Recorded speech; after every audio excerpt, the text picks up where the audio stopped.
That's what Oprah Winfrey wants her legacy to be. But guess what? It's not.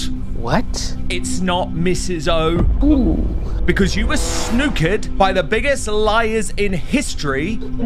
And you're now trying to backtrack on those lies because you know that your reputation was shot the moment that you allowed Prince Harry and Meghan Markle to try and bring down the British royal family with a tissue of untruths. I tried so hard.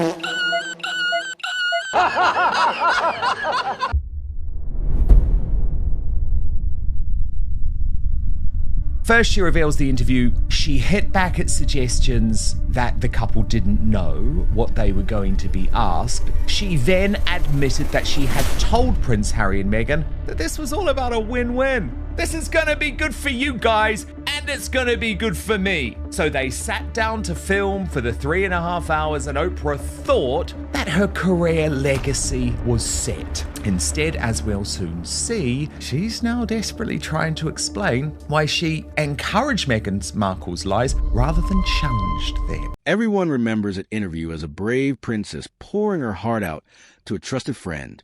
Let me tell you what it really was. Two of the most calculating women in show business, sitting in a rented Californian garden, using each other for exactly what they each needed. And this week, 5 years on, the whole grubby little arrangement is coming apart in public. And oh, it is a joy to watch. They didn't know, obviously, anything that I was going to ask them, but I had said to them ahead of time, I'm going to try to cover everything. This interview took 3.5 hours. And as is always the case for me, I was just trying to carefully go through everything that had come up in the past. No, you weren't. You were just admitting that you wanted it to be a win. You weren't talking about it being a win for the truth or a win for journalism or a win for the British royal family. You were talking about it being a win for Harry and Meghan and for you. Here's the deal they struck. Though neither of them would ever be caught calling it a deal, Meghan Markle needed her battered image scrubbed spotless. And there is no bigger washing machine in America than Oprah Winfrey. And Oprah needed a royal. She'd been hunting one for 30 years. So the two of them sat in that garden and handed each other precisely what they came for. Trash Panda asking, why do you think she's bringing this all up now? Stephanie Sidley replies, because Harry and Meghan are backpedaling on the racism claims. But the royal grift ain't happy. Maybe I should post the full unedited interview on X so we don't have a rewriting of history. Fuck you, Oprah. You knew what you were doing with this script. Meghan got her sympathy story. Oprah got her 49 million viewers. And the British royal family, who had done nothing but open their doors to this woman, got thrown under the bus to pay for the pair of them, stripped the tears away, and it was a business deal dressed up as a confession. She falls in love with the prince, and because of that, she has to lose her voice. But by the end, she gets her voice back. I get another lecture from you, I'm gonna go crazy. Women who have spent their entire lives stage managing exactly how the world sees them, agreeing to stage manage it together for one very profitable afternoon. Now, the bill has come due, and suddenly both of these women are very quietly trying to wipe their fingerprints off the weapon. And this is in regards to, and you know it's what went viral, you know it's what went around the world. Were you silence or silenced? And Oprah is now trying to make this extraordinary argument. And I mean, I say extraordinary in the sense that it's totally not believable, that this action was designed to push Meghan Markle into whether she was actually telling the truth. You've done this job for a very long time. You don't do that. What you say is you say, oh, wow, Meghan, who told you couldn't speak? We need the names. We've got to call these people out. When did they say that? Who are you referring to? Are you sure? You know, the courtiers say they offered to help you and give you whatever you needed. But she didn't do that, did she? She made one movement, finger to her mouth, and she now claims that that gives her some type of journalistic integrity. I don't think so, Opes. Meghan's over on MasterChef Australia, pretending she's a homely little cook who lives for family. And Oprah has just sat down with Vanity Fair, been shown that infamous moment back, and physically squirmed at her seat, waving the whole thing away like it was a tiny misunderstanding from a lifetime ago. Don't let that performance fool you for 1 second. I was silent. Were you silent or were you silenced? The latter. Okay. She's Very embarrassed. nice. I don't think I've done it since. I don't know where the hell that came from. Whoop. Okay. I wanted to be clear. Was she silenced? Were people telling her not to talk? That's why I said that. I said it for clarification because I didn't want later to hear, well, no, it wasn't that. It really was that I was silenced. They wouldn't let me talk. So it was all for clarification. Bullshit, Oprah. You've literally just said what you should have asked. Were people telling her not to talk? You didn't ask that. You played into a lie. And as a result, your legacy is now trashed, and you know it. This isn't a woman who's found her conscience. This is a woman protecting Oprah. The story these two sold the world is falling to bits, and neither of them wants to be caught standing next to it when it finally hits the floor. So tonight we're doing something the tabloids never do. We're putting both of them in the dock. The truth is they deserved each other. They play her this old clip from 2021 where basically during the pandemic, when people are locked in their homes, they're struggling to pay their bills, their businesses have been shut down, Oprah, Meghan Markle, and Prince Harry sat around in a massive mansion, I believe owned by Rob Lowe, and complained about how hard their lives were. Now, this is when Meghan Markle stopped being relatable to anybody. People are locked in their homes. People are dying. Their family members are on life support, right, on incubators, and she's sitting there complaining how hard it was for her to live in a palace and be in the royal family eating crumpets and scones. And Oprah realized after that interview, in my opinion, because of all the reporting and all the lies that were debunked, Oprah realized she was used. Meghan Markle is a con artist and she used Oprah Winfrey to launder her image. Let's start with St. Oprah. That halo could do with a polish. The fairy tale we were sold is that Oprah did that interview out of friendship and principle. Rubbish. Oprah had been chasing a royal scout for the best part of 3 decades, and everyone in television knew it. This was never about Meghan. Meghan was simply the one who finally said yes. She was gunning for this interview. She started poaching Harry and Meghan about a sit-down 6 months before they were wed. She was desperate to sit down with Princess Diana, kissing her butt, sitting across from her at Kensington Palace, trying to get Diana to give her an exclusive. Diana lovingly wrote her a note that was like, no way. And here's the part that tells you everything about both women. Long before Meghan ever came along, Oprah wanted Diana, the real one, the people's princess, the biggest interview on the planet. She went after hard. So they say, and Diana, God rest her, was far too clever to be reeled in. She sent Oprah a gracious little no and kept her dignity intact. You know, wanted to sit down with the Prince and Princess of Wales, William and Catherine, and they said, absolutely no way, that's beneath us. She got Fergie, which is convenient because I think Harry and Meghan are on the Fergie level. But this was a huge win for Oprah Winfrey, who'd been chasing legitimate members of the British royal family for an interview for decades. Yeah. Oprah tried again years later with William and Catherine and got the same answer. A polite door shut in her face.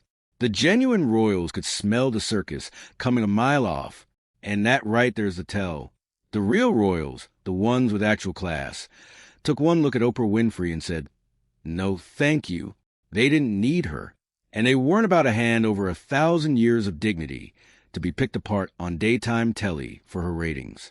She knows what the repercussions were. Ultimately, Prince Philip dies weeks later, and we understand that he was devastated over this interview in hospital while it aired. And at the time, I remember some of the headlines that people from the Sussex camp were saying that because he was in hospital, they shouldn't have to hold this interview, that didn't affect them. The poor man dies weeks later. It devastated Queen Elizabeth too. It made the last few years of her life very difficult to navigate. On top of the Andrew Mountbatten Windsor saga, she had Harry and Meghan accusing her family of racism and bullying and not taking their mental health seriously. It took a very particular sort of person to say yes to Oprah. Someone with nothing left to lose and an awful lot to sell. So who finally bit? The one royal desperate enough to trade the family for a sympathy special. This interview was historic. It changed the course of royal history. It changed the course of Prince Harry and Meghan Markle's lives. And those of us who knew at the time, like you did, that what Oprah Winfrey was actually allowing was lies to be broadcast around the world in an attempt to bring down the British royal family. At the time, we called her out, but she was surrounded, Tash, by so much noise and so much wokery and so many people patting her on the back and saying, oh, well done, you've just changed the royal family forever. What she didn't realize is that she hadn't done her job. But I think, Tash, as Prince Harry and Meghan Markle have been exposed on such a grand scale, such a lengthy period now, Oprah has had to backtrack. And I appreciate that I think she's embarrassed. I think she's deeply, deeply embarrassed, and she wants to change the legacy of this interview. Meghan wasn't Oprah's dear friend. Meghan was a consolation prize. The runner-up Ross said, the only royal on earth willing to sit in that chair, an image to launder and a grudge to settle. And Oprah was the cheapest lingerette in town. Think about how bleak that is for Oprah. 30 years of stalking the palace gates, and the only member of the firm she could land was the one the firm couldn't wait to be shot of. That's not a scoop. That's a woman scraping the very bottom of the royal barrel and calling it a triumph. Well, I never. And now the barrel's gone rotten. She'd very much like us all to forget she was ever near it. The more you watched it, the more you thought, Oprah, come on, that's not true. Challenge that. Ask her. If she says there's racists in the royal family, who are they? You know, it was a remarkably uninquisitive interview, wasn't it? Nothing's more compelling than watching a 40-year-old man complain that his allowance has been cut off. By daddy. I mean, by daddy. Daddy cut off his allowance at 40 years old. Daddy's no longer putting gas in the Range Rover. Daddy's no longer paying the phone bill. Oh, gosh, my sympathies are with you, child. Yeah. But, you know... Heartbreaking. And if you still believe that famous Oprah warmth is the real thing, well, the internet has spent the last couple of years pulling that apart brick by brick. The empathy was always a performance. That all the leaning in and the soft voice and the how did that make you feel was never once about compassion. It was a crowbar, a way to lever open whoever was sitting in that chair and get the tears on tape as the cameras rolled, and ask the poor souls who came off worse in that chair. Here's Oprah's other little trick, the one that matters most for our story. She controls the edit, always has. She decides what stays in, what gets quietly snipped out, exactly how you come across the night it airs. When one woman owns the questions in the final cut, the guest was never really the one in charge. Love, you just thought you were. Oprah Winfrey is so powerful that when she sat down with Vanity Fair to do this, she could have easily said, this one's off the table, this one's off limits, because it is so controversial and it's not a great reflection of her. If I were Oprah Winfrey, I would have been like, I don't want to revisit this one. Then there's a pattern nobody in Hollywood likes to say out loud. Oprah builds people up, cashes in, and is conveniently 3 miles away the second they turn toxic. She made Dr. Phil a household name. Then came Dr. Oz. She personally sang the praises of a so-called Brazilian faith healer who turned out to be a genuine monster. And every single time the scandal broke, there was Oprah. Clean hands, wounded eyes, already halfway out the door. Isn't that telling? The knock on her, and it is a very fair one, is that she is forever at the scene of the crime and never once the one with the knife in her hand. She thought Oprah Winfrey, who was beloved by Black women across the country, could come on camera and rehabilitate her and make her this victim. This is during Black Lives Matter. You guys have to remember what was going on in 2020 and 2021. She really tried to use Oprah, and Oprah Winfrey has not said anything positive about her since then. And the charge that stings hardest is the newest one, that the whole saintly act, the schools, the charities, the tearful specials is a costume she puts on to get her hands on whatever she's after. And the moment the cameras stop rolling, so does the empath. When she caught heat over her own conduct during the Maui fires, she didn't put her hands up. She went on television and cast herself as the real victim, terrorized and vilified. Now, that is the Oprah trick in a single sentence. Whatever the mess, somehow, she is always the one we're meant to feel sorry for. Good grief. Oprah does not like being played. She is a rich, bitch, whether I agree with her politics or not, or I like her that much, she is a boss. And she realized after that interview, these two are playing me. They played me. She sat in my face and lied. And notice she has never once paid a real price for any of it. Not for the healers, not for the miracle products that turned out to be junk, nor for the powerful men she beamed beside who turned out to be monsters.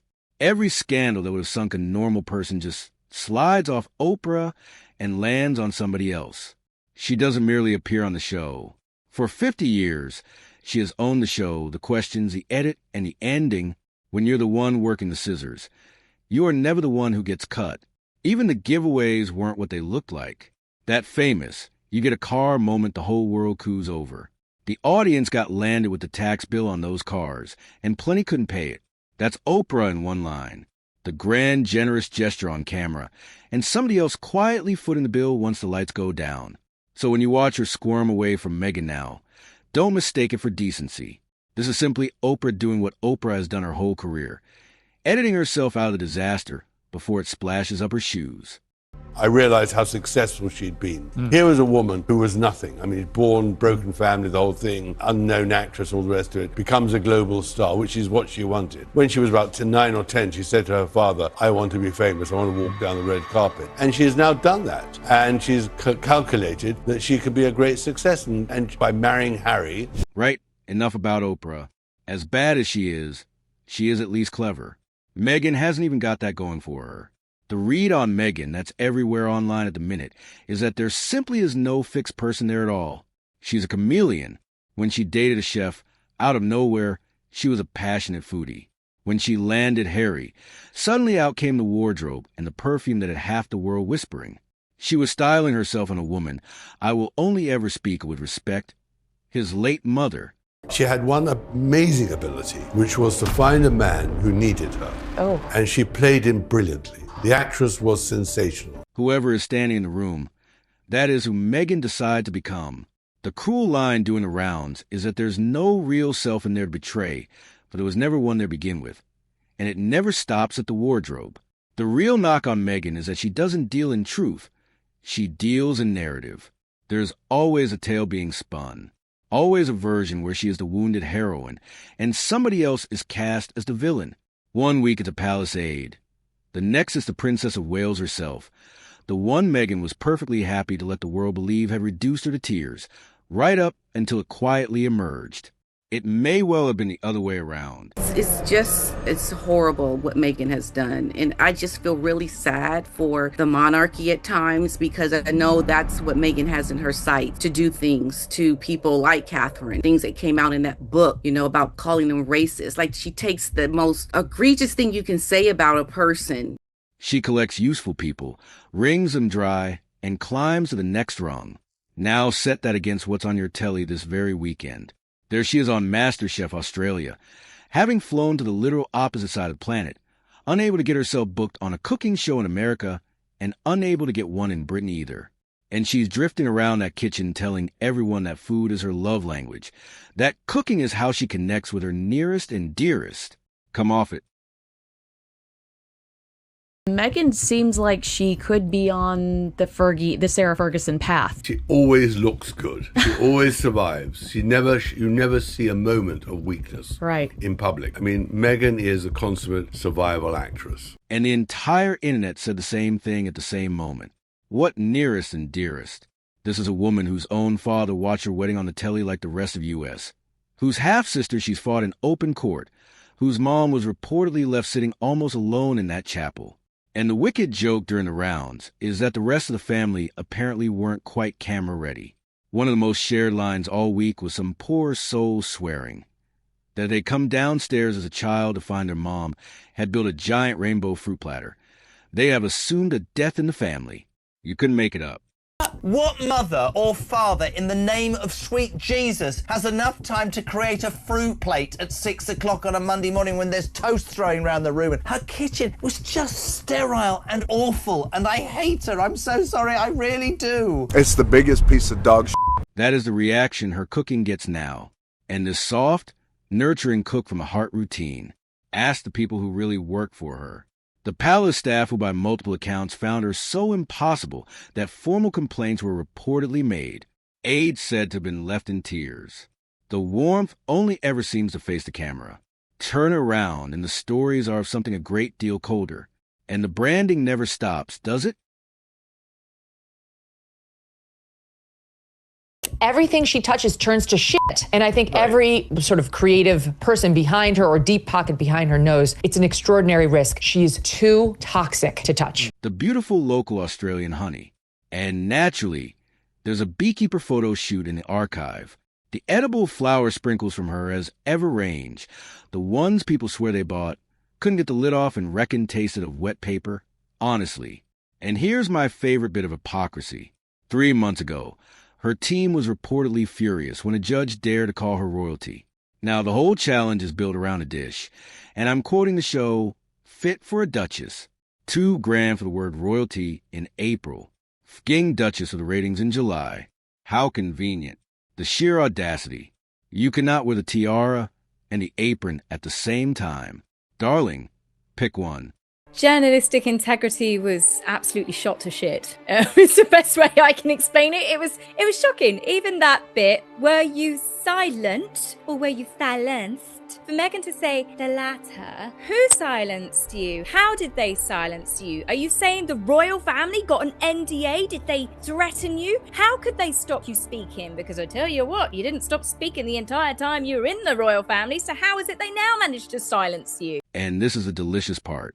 Oprah scrambling for the exit isn't some lonely little betrayal.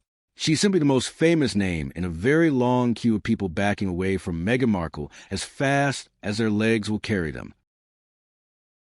If you want to keep your privacy, then don't go out. If you want to go to a restaurant and you want to have, you're having out to dinner with Stedman and Stedman was like, why people are coming up all the time, then let's stay home and eat. And so that has been my approach. Very different, though, I think, than being royalty or being even a movie star. Angela Lavin, one of the sharpest royal biographers going, has been saying it plainly for ages now that Meghan and Oprah aren't friends at all anymore.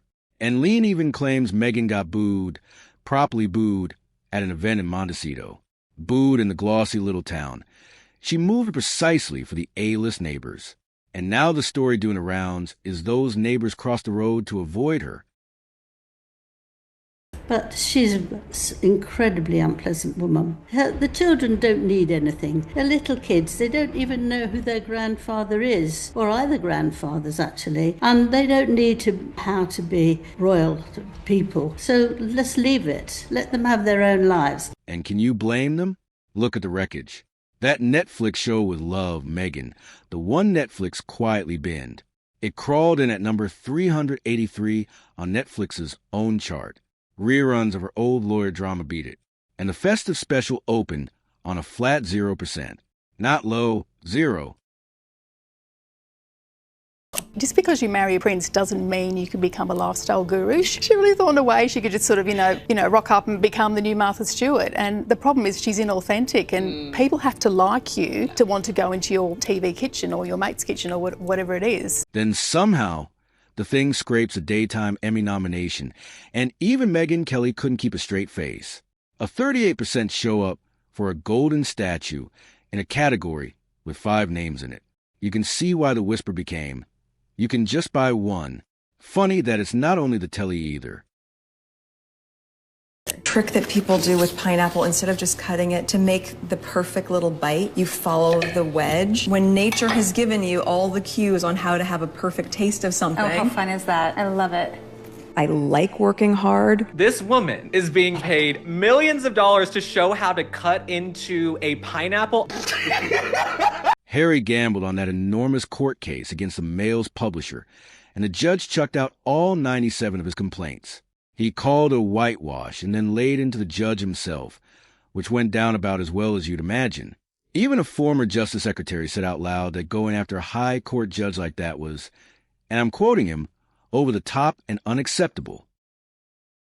First of all, it was an absolute resounding beating. It was thrown out, and the judge was almost annoyed that this had got as far as it had. People were perplexed. When Harry started this, when he went after the Daily Mail, this was for stories a long time ago. Talk about holding a grudge. Talk about not being able to move on. Him and Meghan present themselves as happier than ever, living in Montecito, and here's Harry, still fighting battles from decades decades ago, so nobody really understood why he was doing this. I know from my sources he was advised not to do this. Any reputable lawyer that he spoke to in London would tell him this is almost impossible to prove and hence to win. And the other side's editor didn't exactly bite his tongue either.